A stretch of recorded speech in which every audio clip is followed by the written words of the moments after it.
This was a great video. I think this was very fair.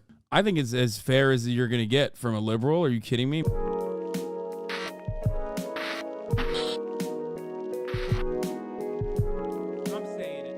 Christian Zionists are super religious. Oh my God. Christian Zionism is not the reason why there's unconditional support for Israel, okay? It's material interests. That's it. It will always be that. It will forever be that. Let's watch Johnny Harris, and then I'm going to get into fun shit. Ground operations in the Gaza Strip. Prevent Israel's war between Israel and Hamas. Directions to exclude sending that aircraft carrier into the wider region. The war between Israel. Johnny Harris is my religion, dude. My fucking goat, my king, Mr. Former Mormon, dude. Holy shit. He's about to solve this. Okay, let me tell you something. Johnny has actually been, I believe, to Gaza as well as I know he's been to the West Bank. So I don't think that he's going to take like the classic liberal posture on this, okay? I would be very shocked. I haven't watched this video yet, but I would be very fucking shocked if he's just like a hyper Zionist take here. Israel and Hamas is escalating as Israeli troops begin their ground invasion into the Gaza Strip. But this war isn't just between these two sides. It actually involves multiple countries and groups, all with different interests and capabilities, and all with the power to influence this war. In this video, I want to show you each of these groups. I want to show you who they are, what they want, what their calculations are, and to show you how this war... Bro, instead of fucking coming in here and saying that to me, why don't you go watch whatever fucking streamers community you're coming from? You know what I mean? Here, I'll make it easier for you. Between Israel and Hamas is threatening to spread to the rest of the region, but also to the rest of the world. And U.S. officials are worried that this could escalate beyond just a conflict between the Israelis and the Palestinians and could in fact become a regional war. The Gaza Strip is one of 2 Palestinian territories. It's home to over 2 million Palestinians. And it's different than the West Bank. The West Bank is cut up and governed by a mix of Israeli occupation and a Palestinian national government.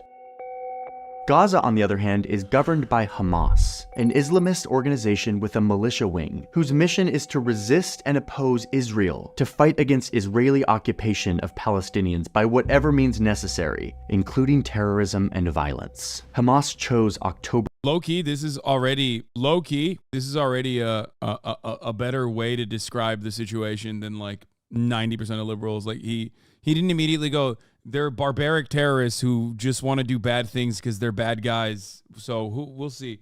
No, terrorism and violence is a weapon that the Al-Qassam brigades and Hamas absolutely utilizes. This much is 100% true. He didn't even say terrorist group. He said a militia wing. October 7th, 2023 to launch their most deadly attack, breaking down the border wall surrounding the Gaza Strip and massacring civilians in a ground and rocket assault on Israel. This terrorist attack killed an estimated 1,400 Israelis, and Hamas ended up taking 229 hostages back to the Gaza Strip. Hamas is expert at using tunnels and basements to hide people, including hostages. It was a senseless slaughter of innocent lives, and it was the most deadly attack in Israel's history.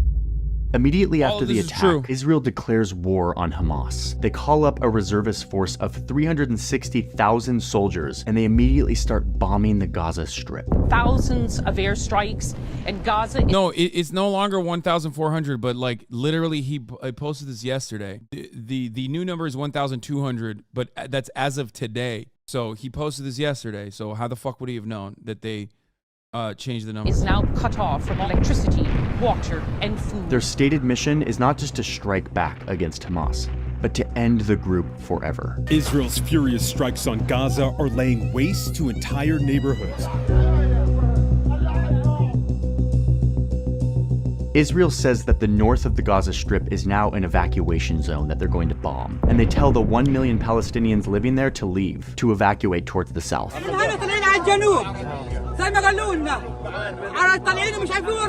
But Palestinians can't leave this area. Their southern border is with Egypt, and Egypt has vowed that they will not let anyone in. The Prime Minister made this point very clearly. I love that. This part is also not due to Egypt has no autonomy in this process. I'm sure they wouldn't want the Palestinians in there to begin with, but like even if they did, there's no Like, Egypt isn't like personally going, yeah, I really fucking don't want the Palestinians. And then everyone's like, oh, I guess we can't do anything about that. It's just like Egypt is a fucking client state. By saying that Egypt is willing to sacrifice, quote, millions of lives to avoid allowing Palestinians into Egypt. So the airstrikes continue, and Israel says that they are preparing for a ground invasion to send troops into the Gaza Strip to target Hamas fighters and leaders.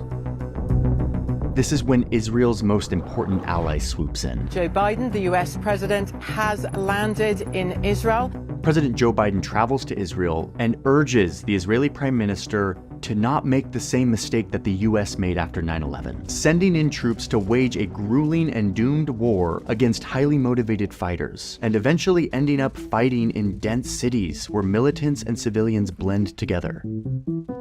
The US learned that no matter how powerful your military is, this kind of warfare is brutal and very difficult to achieve any kind of victory. The US is also worried that if Israel invades Gaza, that it will trigger a broader conflict in the Middle East. And this is where we need to zoom out to get a bigger picture look at the rest of this region. War between Israel and Hamas threatens to explode into the wider region. If we want to understand the geopolitics of this region, you have to look at Iran. Iran is the country that wants to be the most powerful and influential country in the Middle East. This puts them in direct conflict with Israel, a powerful country that is nuclear armed, that is also a foothold for the United States. Another point for Johnny. Another point for maybe Johnny's not CIA Harris to admit that Israel has nukes. I mean, that's not an admission that, you know, liberals will state easily or willingly. Did he lose his CIA sponsorship? I don't know. Mormon who also worked for NATO in 2009. Yes, this is true. The Iran bait is -1. I mean, it's true. Iran does want to be a regional power. Iran is a regional power. The only major difference here is that, like, Iran sees Israel as a continuation of American power in the region, which is true. I don't think he'll say that, though, maybe. To project its power in the Middle East, in Iran's neighborhood. But so there's this deep enmity between Iran and Israel, and by extension, the United States. Instead of attacking Israel directly, which would be a catastrophe, Iran opposes Israel by funding a network of anti-Israel and anti-Jewish militia groups and governments around the region, giving them money and weapons as part of what they call the axis of resistance against Israel and, by extension, the United States. One of these groups in the axis of resistance is Hamas. Iran supports Hamas by giving them training, money, and very importantly, weapons, like the thousands of rockets that Hamas fired into. I mean, they're definitely, some of them are anti-Jewish. They're anti-Semitic, I guess. Like, fine, sure. Israel on October 7th as a part of their attack. This axis of resistance exists to keep constant pressure on Israel, to make Israel think twice about ever attacking Iran. Iran needs Israel to think that this network is a credible threat. I mean, to be fair to Iran, which, you know, of course, because I'm a tanky and I love Iran personally. When you say, like, Iran is anti-Semitic and anti-Jewish and not anti-America, you're losing the plot, because, like, are they also anti-Islam? Like, what the fuck? They fight literally, like, Saudi-backed militias in the entire region. They fight everybody. They fight anyone and everyone that is... Baba? They fight anyone and everyone that is considered an American... Oh, this guy just chucked a delivery package right over the fucking gate. What the fuck? I just watched it happen. They also have people who had Saudi funding Lamar. They're just destabilizing. Yeah. Iran is anti-white racist. Fair. That they will act if Israel does something that they don't like. So as Israel bombards the Gaza Strip, killing all of these civilians, Iran and their axis of resistance feels pressure to respond. So you start to see all these small-scale attacks all throughout the region, targeting Israeli and American targets. Increasing attacks by Iranian proxies on U.S. forces stationed in the region. Most of this action breaks out in Israel's northern border with Lebanon, home to Iran's most powerful proxy group called Hezbollah, a political and military organization with tens of thousands of well-trained soldiers. They're armed to the teeth and they're funded by Iran. This video is so OSINT porn. but it's actually pretty well done so far. Have over 100,000 missiles of varying ranges, capable of hitting almost all of Israel. Hezbollah is actually a much greater threat to Israel than Hamas is in Gaza. And in the weeks following the attack, Hezbollah shows that they're ready to fight by shooting at Israeli military installations along this border region. Israel strikes back at Hezbollah in these border skirmishes, threatening an escalation. They drop bombs on 2 airports in Syria, airports where Iran sends weapons and supplies to Hezbollah. It looks like an escalation, especially as Israel moves most of its soldiers up here, not to Gaza, while tens of thousands of Calling Hezbollah Iran proxy is manga? No, it's not. It's true. Come on, dude. What? Come on. It is. I mean, it has its own like civil governance and duties in Lebanon, but yeah, it is. It's literally fucking funded by Iran, just like the Houthis are. Israeli citizens are evacuated. Attacks by Hezbollah on Israel are continuing, with its fighters destroying an Israeli. I mean, I can't, dude. If no allies, yes, but proxy, no. Come on, dog. It's like saying fucking Israel is America's proxy. Like it's yes. Attack. The U.S. continues to urge Israel not to invade Gaza, fearing that a ground invasion would cross Hezbollah's red line and provoke them to invade from the north, turning this into a 2-front war, which could boil over into a 3-front war if Palestinians in the West Bank rise up and start fighting with Israeli settlers and soldiers who occupy the West Bank. The key to a spread of the conflict lies on the Israel-Lebanon border. If that becomes a second front, the entire region will then feel the heat. One of the paradoxes of global conflict is Hasan, that is so fucking wrong. You know nothing about the situation in Yemen. At least admit to that. It's really noxious. Well, what is your what am I wrong about in Yemen? that even when all of the sides don't actually want a full-scale war, they have nothing to gain from it, a full-scale war can break out anyway. And in this case, what might not be obvious is that Hezbollah and Iran actually don't want a full-scale war with Israel, which would bring a war to Lebanon, a country that has been crumbling under economic turmoil in recent years, for which some Lebanese blame Hezbollah. A war would deepen this crisis and deepen the resentment for Hezbollah and threaten their ability to operate in Lebanon.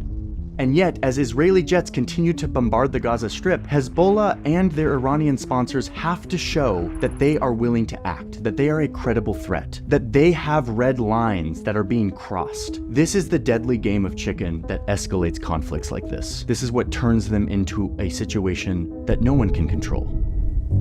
But another paradox of global conflict is that some threats of force can actually diffuse the tension, can stabilize an escalating conflict. At least that's the bet that the United States made here. The Pentagon's deploying 300 more troops to the Mideast. While Israel was still debating whether or not to send troops into Gaza, the US deploys 2 naval strike groups, one off the coast of Israel and the other off the coast of Iran.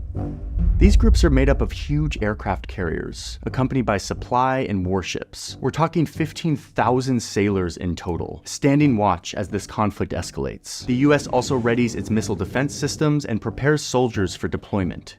It's a huge show of... They don't even prepare them for the top of the hour ad break, though, which is pretty fucked up, in my opinion. Which comes at the top of every hour, you know? Here's the 3-minute ad break now. Force. And it's the US trying to use its superior military power to send a signal to Iran and its proxies that they are there and they are watching, and that they will be dragged in to any escalating conflict. To any country, any organization, anyone thinking of taking advantage of this situation, I have one word: don't. Don't. And then, against the warning of the United States, Israel sends troops into Gaza. Israeli troops and tanks advanced further into Gaza. That's crazy. It's almost like, they're doing whatever the fuck they want. Gaza engaged in urban combat. The ground invasion is more limited than expected, but it's what the Israeli Prime Minister is calling the second stage in their plan to completely destroy Hamas and its leadership. As Israeli troops flooded into Gaza, the big question was, would Hezbollah act? Would they invade from the north? And surprisingly, they didn't. And this shows us 3 things that weren't as clear before. Number one, it shows that the price of... Not surprising. It's unsurprising that they didn't invade. It's not even just the carriers. It's also the fact that, they don't want entire fucking... entire blocks, entire cities to be leveled. I think that's probably the reason, the major reason. They don't have their economy is not looking too hot of a currently. war for Lebanon is huge, and that Hezbollah is taking that into account. They stand accountable to the Lebanese people, and Lebanon does not want war. It also shows us that Iran is hesitant to use Hezbollah in this context. Hezbollah is their most powerful card to play in deterring Israel from ever attacking them, and in using it to protect Palestinians, they will weaken Hezbollah's role as a deterrent. Or, to say it bluntly, what this shows us is that Iran cares much more about its own security than it does about the plight of the Palestinians. But the third thing that this shows is that Wait, what did he say about that? What this shows us is that Iran cares much more about its own security than it does about the plight of the Palestinians. It's true. Fair assessment. I agree. But the third thing that this shows is that Hezbollah believes that Israel will not be successful in their mission to eradicate Hamas. According to a Lebanese diplomat who talked to the New York Times, Hezbollah has been, quote, quietly telling its partners that it believes that Hamas is in a good position and does not yet need Hezbollah's help. And indeed, Hamas itself has come out and said that they are ready, that they've been preparing for a ground invasion because they have an advantage. Inevitably, this ground invasion will mean luring Israeli soldiers into a labyrinth of densely populated cities where fighters can easily hide and blend in with civilians. The one part is that I don't know how well that has worked out for the militants on the ground thus far, because ultimately, one, the IDF is just like completely disinterested in like making distinctions between civilian targets and militants, and the civilians that remain in that area are you know still getting bombed relentlessly and being treated like militants in general. But also, look, Hamas is, no matter what, like, they're still a militia with, you know, decent fighting experience, decent combat experience, decent training. But, I mean, they're surrounded now in Gaza City, so all their fighters are either going to be killed or taken prisoner. There is no escape. Yeah.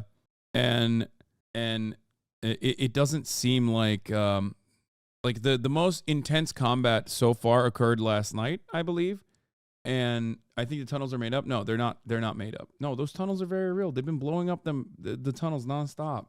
The most intense fighting happened last night and today, as far as like actual back and forth. And by my estimation, whatever I know, I follow like the Times of Israel combat reporter. It doesn't seem to me like IDF is losing. They obviously have a lot more to lose, but the first week of the ground invasion seemingly looked a lot better for the Palestinian militants. They were taking down. I mean, they were taking out a lot of the equipment. It's very costly, and I think on the reservist side, like the loss of one troop on the reservist side is like way more devastating for the morale than the loss of a militant on the Palestinian side, because they're used to just being fucking killed ruthlessly. So even with that calculation, where one loss of an IDF soldier seems much worse for Israel than the loss of one Palestinian militant, they still have so much superior air power. They have a devastating air superiority that they use regularly, and thus I wouldn't say that their combat successes are as apparent as they were in the beginning. You know what I mean? And you notice it probably because like they don't necessarily put out the same kind of they're not showing the same footage like they were in the first week.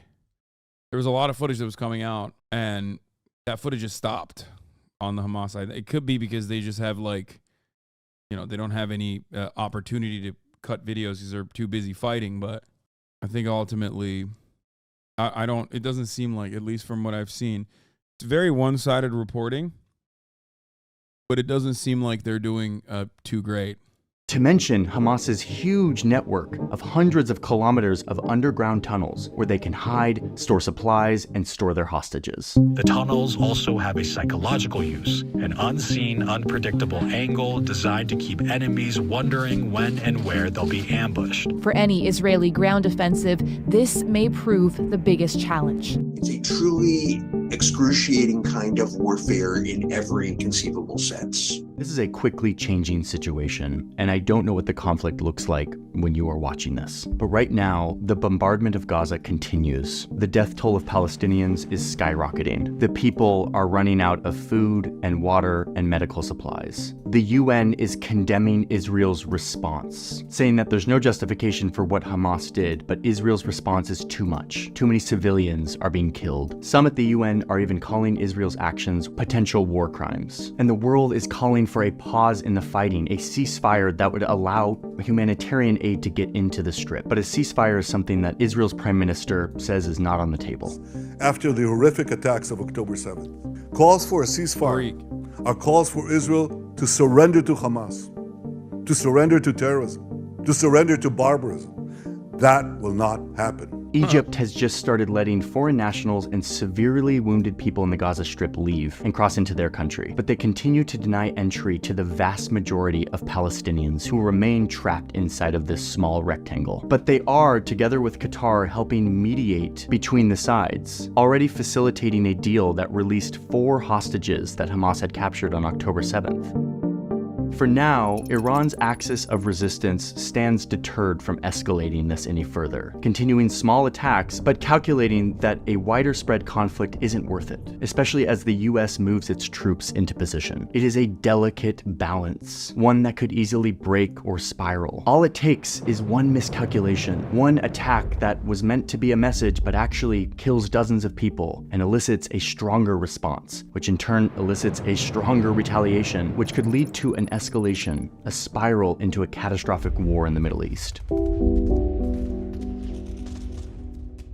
And in the middle of this all, people and families who wanted nothing to do with any of this, who don't care about the geopolitical calculations and the balance of power in the Middle East. Millions of people confined to a war zone, not sure if the last thing they will ever see is the next airstrike from Israeli jets. Innocent civilian hostages kept in underground tunnels, not sure if they'll ever see their families again. And the families who are mourning the loss of their loved ones, who were taken by this senseless conflict. And at the root of it all, the leaders in charge of protecting their people, but who have instead chosen to pursue policies of division, occupation, violence, and hatred. Why is he only showing like Hezbollah and Al-Qassam when he's talking about like leaders have only chosen the occupation and division? Is like, who's occupying who, man? What the ingredients that produced this current situation. So for now, we will watch as the Middle East sinks towards deeper and deeper conflict. And we will hope that level heads will prevail. This was a great video. I think this was very fair. Johnny Harris has a history of covering. I'm telling you, man, no matter how swagged out of a white boy you are, no matter how CIA you are, when you fucking go to the West Bank, other than Matty Iglesias, it seems, because I didn't even know he had been to the West Bank, but he has. He's seen it. He's done videos on it. I'm telling you, fuck Johnny Harris, not fucking fair at all. It's biased as fuck. What do you mean? What are you expecting from Johnny? We call him CIA Harris. What the fuck? Don't let Mike from PA hear you. Why? What did he say about this video? The decision. I think it's as fair as you're gonna get from a liberal. Are you kidding me? Maybe my frame is like completely readjusted from like all of the most blood thirsty commentary I've heard. Making, and that somehow we can prevent more suffering and more loss of life. This is gearing up to be months, if not years, of conflict in this region, and I will be following it and trying to make sense of it for everyone. If you want a broader context of what the Gaza Strip is and what the Israeli-Palestinian conflict is all about, which I did not cover in this piece, there is a great series called Modern Conflicts by Real Life Lore, where he goes into the roots and the context of this conflict. It's very, very important to understand I thought it was if you want decent. to try to make sense of what's going on here. I don't think when you watch this, your takeaway is like, notice how he's manufacturing consent for war with Iran. I don't even think he mentioned it that much. I think like I think his assessment was fair. He literally, the only thing I guess like, he even said, you know, Israel is an extension of American foreign policy in the region, something along those lines. He alluded to it. I don't agree. I think you're. The Modern Conflict series is available exclusively on Nebula, which is a streaming platform that is run by all of us creators. I put all of my videos up there early and ad-free, and there's a bunch of exclusive content, including the Modern Conflicts series by Real Life Lore. But there's tons of other coverage of Israel and Palestine, and it's a great way to learn not just about this conflict, but many other conflicts and topics and histories. I mean, on Nebula, there is a huge diversity of really fantastic educational videos. A lot of it exclusive to Nebula, so you can't watch it anywhere else. Last year, like 10,000 of you signed up for this after I talked about it, using this like bundle deal that gave you a big discount.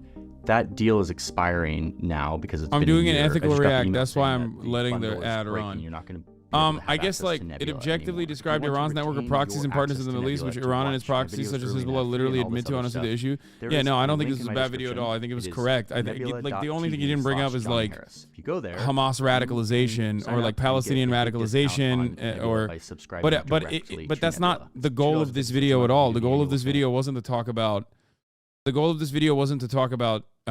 you know, the peace process and how many different deals from Israel or Israel's policy towards like Israel's policy towards like West Bank settlement expansion, like all of that stuff that is like very important in the grand scheme of things is not the major feature here. It's not the major feature piece. It's just simply on regional proxies and what a continued war would look like. Yeah. What? Baby got nowhere to hide. I'm coming for you. Your parents can never fathom the level I adore you. It's like Palestine up inside of my mind. A deadly war zone quaking inside my boots as you waken every hormone. The broad brush of all these groups are Iran axis beholden to Iran and directed by Iran is laughable. It's offensive and serves the greater policy interests of the U.S. axis. I think it's a very safe lib take that simply makes sense, trying to piece together a big picture narrative, but falls apart with a more focused, nuanced analysis of the facts and the relationships. I mean, yeah, these guys aren't like. I mean, I don't think his analysis on that front was reductive, but it's not offensive. I don't think. Anyway, I'm concerned that he did not once condemn Hamas in this video. To be fair, he is, you know, white guy, so I don't think he needs to. I don't think he needs to do that.